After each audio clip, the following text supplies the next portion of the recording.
Hi hello ನಮಸ್ಕಾರ ಸ್ನೇಹಿತರೆ, ನಾನಿವತ್ತು ನಿಮ್ಮನ್ನು ಕನ್ನಡಿಗರು ಪ್ರತಿಯೊಬ್ಬರೂ ವಿಸಿಟ್ ಮಾಡಲೇಬೇಕಾದಂತಹ ಒಂದು ಸ್ಥಳಕ್ಕೆ ಕರ್ಕೊಂಡು ಹೋಗ್ತಾ ಇದ್ದೀನಿ. ಈ ಒಂದು ಗ್ರಾಮ ಕನ್ನಡಿಗರು ಹೆಮ್ಮೆ ಪಡುವಂತಹ ಒಂದು ಗ್ರಾಮ, ಅದು ಗುಡ್ನಾಪುರ. ಯಾಕೆ ಅಂತ ಹೇಳಬೇಕಂದ್ರೆ ಅದಕ್ಕೆ ಒಂದು ರೀಸನ್ ಇದೆ, ಅದನ್ನು ಹೇಳ್ತೀನಿ ಬನ್ನಿ. ಗುಡ್ನಾಪುರ ಗ್ರಾಮ ಕದಂಬರ ರಾಜಧಾನಿಯಾದ ಬನವಾಸಿಯ ಒಂದು ಅವಿಭಾಜ್ಯ ಅಂಗವಾಗಿತ್ತು ಆ ಕಾಲದಲ್ಲಿ. ಆಗ ಇದಕ್ಕೆ ಗುಡ್ಡತಾಟಕಪುರ ಅಂತ ಕರೀತಾ ಇದ್ರಂತೆ. ಇಲ್ಲಿ ಕದಂಬರ ಸಾಕಷ್ಟು ಶಾಸನಗಳು ನಾವು ಕಾಣ್ಬೋದಾಗಿದೆ. ಅಷ್ಟೇ ಅಲ್ಲದೆ ಕದಂಬರ ಅರಮನೆಯ ಒಂದು ಭಾಗ ಇಲ್ಲಿತ್ತಂತೆ. ಅಂದರೆ ಅಲ್ಲಿನ ರಾಣಿಯರ ಅರಮನೆ ಈ ಒಂದು ಊರಲ್ಲಿತ್ತು ಅಂತ ಹೇಳ್ತಾರೆ. ಇಲ್ಲಿ ಕಾಣ್ತಾ ಇದೆಯಲ್ಲ, ಈ ಕೆರೆ ಸುಮಾರು 1500 ವರ್ಷಗಳ ಇತಿಹಾಸವುಳ್ಳಂತಹ ಅತ್ಯಂತ ಪ್ರಾಚೀನ ಕೆರೆ.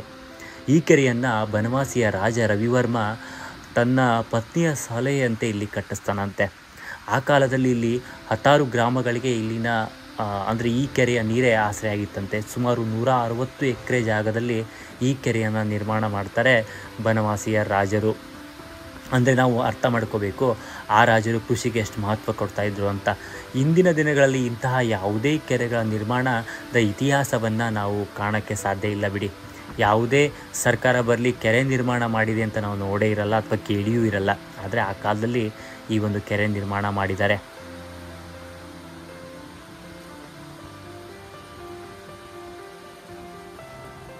ಕದಂಬ ರಾಜರು ಈ ಒಂದು ಕೆರೆಯನ್ನು ಸಾಮಾನ್ಯ ಕೆರೆ ಅಂತ ಪರಿಗಣಿಸದೆ ಇದೊಂದು ಧಾರ್ಮಿಕ ಶಕ್ತಿ ಕೇಂದ್ರ ಅಂತ ಪರಿವರ್ತನೆ ಮಾಡ್ತಾರೆ. ಅಂದರೆ ಕೆರೆ ಕಟ್ಟುವಾಗಲೇ ಈ ಕೆರೆಯಲ್ಲಿ ಒಂದು ಶಿವಲಿಂಗವನ್ನು ನಿರ್ಮಾಣ ಮಾಡ್ತಾರೆ ಅಥವಾ ಸ್ಥಾಪಿಸ್ತಾರೆ. ಕೆರೆಯ ಒಳಗಡೆನೆ ಇಲ್ಲಿ ಕಾಣ್ತಾ ಇದೆಯಲ್ಲ, ಈ ದೇವಸ್ಥಾನ ಬಂಗಾರೇಶ್ವರ ದೇವಸ್ಥಾನ ಈಗ ನವೀಕರಣಗೊಂಡಿದೆ. ಕದಂಬರ ಕಾಲದ ದೇವಸ್ಥಾನ ಈ ಮುಂಚೆ ಇಲ್ಲಿತ್ತು. ಅಂದರೆ ಕಲ್ಲಿನ ಮಂಟಪದ ರೀತಿಯಲ್ಲಿ ಈ ಒಂದು ದೇವಸ್ಥಾನ ಇತ್ತು. ನಾವು ಚಿಕ್ಕವರಿದ್ದಾಗೂ ಸಹ ಆ ದೇವಸ್ಥಾನ ನಾವಿಲ್ಲಿ ನೋಡಿದ್ದೀವಿ. ಈಗಿನ ಸರ್ಕಾರಗಳು ಇದನ್ನು ನವೀಕರಣ ಮಾಡಿದ್ದಾವೆ. ಈ ಒಂದು ದೇವಸ್ಥಾನವನ್ನು ಅಭಿವೃದ್ಧಿಪಡಿಸಿದ್ದಾರೆ. ನಿಮಗೆ ಒಳಗಡೆ ಹೋದರೆ ಒಂದು ಶಿವಲಿಂಗ ಕಾಣುತ್ತೆ. ಅದು ಮಾತ್ರ ಅಂದಿನ ಕಾಲದಲ್ಲಿ ಬನವಾಸಿ ಕದಂಬರೇ ಸ್ಥಾಪಿಸಿದ ಒಂದು ಶಿವಲಿಂಗ ನಾವಿಲ್ಲಿ ಕಾಣ್ಬೋದಾಗಿದೆ. ಇದು ಆ ಕಾಲದಿಂದಲೂ ಇದೇ ಶಿವಲಿಂಗ ಇರೋದು, ಇದನ್ನೇನು ಚೇಂಜ್ ಮಾಡಿಲ್ಲ. ಆದರೆ ಕೆಲವು ಚಿಕ್ಕ ಪುಟ್ಟ ಮೂರ್ತಿಗಳು ಕಾಲಕ್ರಮೇಣ ಚೇಂಜ್ ಆಗಿದೆ.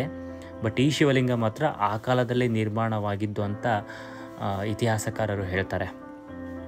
ಸೊ ನೋಡಿ, ಶಿವ ನೀರಲ್ಲೇ ಇರಬೇಕು ಅಂತಾರೆ. ಸಾಮಾನ್ಯವಾಗಿ ನೀವು ನೀರಿನಲ್ಲೇ ಶಿವಲಿಂಗ ಇರೋದನ್ನು ತುಂಬ ಕಡೆ ನೋಡಿರ್ತೀರ.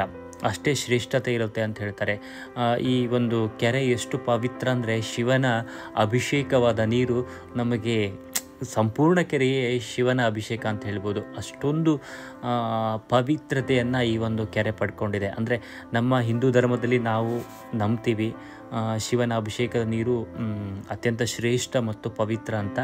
ಆ ರೀತಿಯಾಗಿ ಕದಂಬರು ಆ ಕಾಲದಲ್ಲಿ ನೋಡಿ, ಕದಂಬರು ಜೈನ ಧರ್ಮ ಮತ್ತು ಹಿಂದೂ ಧರ್ಮ, ಬೌದ್ಧ ಧರ್ಮ ಎಲ್ಲ ಧರ್ಮಗಳಿಗೂ ಸರ್ವಧರ್ಮ ಸಹಿಷ್ಣುರಾಗಿದ್ದರು ಅನ್ನೋದಕ್ಕೆ ಇವೆಲ್ಲ ಕಾರಣ. ಅವರು ಜೈನ ಧರ್ಮಕ್ಕೂ ಅಂದರೆ ಸಾಕಷ್ಟು ಬಸದಿಗಳನ್ನು ಈ ಭಾಗದಲ್ಲಿ ನಾವು ಕಾಣ್ತಾ ಇದ್ದೀವಿ. ಮತ್ತು ಶಿವ ದೇವಾಲಯಗಳನ್ನು, ವಿಷ್ಣು ದೇವಾಲಯಗಳನ್ನು, ಅಂದರೆ ಒಟ್ಟಾರೆ ಸರ್ವಧರ್ಮ ಸಹಿಷ್ಣುರಾಗಿದ್ದರು ಕದಂಬರು. ಕೃಷಿಗೆ ಎಷ್ಟು ಮಹತ್ವ ಕೊಡ್ತಾಯಿದ್ರು ಕದಂಬರು ಅನ್ನೋದಕ್ಕೆ ಈ ಕೆರೆ ಒಂದು ಅದ್ಭುತ ಉದಾಹರಣೆಯಾಗಿದೆ. ಇನ್ನೊಂದು ಹೇಳಬೇಕಂದ್ರೆ ಈ ಕೆರೆಯ ತಟದಲ್ಲಿ ಆಗಿನ ರಾಜ ವನ ಮಹೋತ್ಸವ ಮಾಡ್ತಾಯಿದ್ರಂತೆ.